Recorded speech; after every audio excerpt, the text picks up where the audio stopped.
Pagdarasal sa mga santo at mga anghel.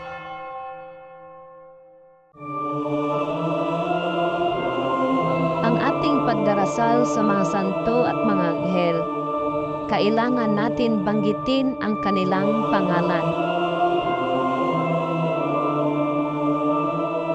Banggitin ang kanilang mga pangalan. Sapagkat magkakaroon ng pagkakaunawaan sa nagdarasal patungo sa kanila. Sila ay walang akses sa ating iniisip.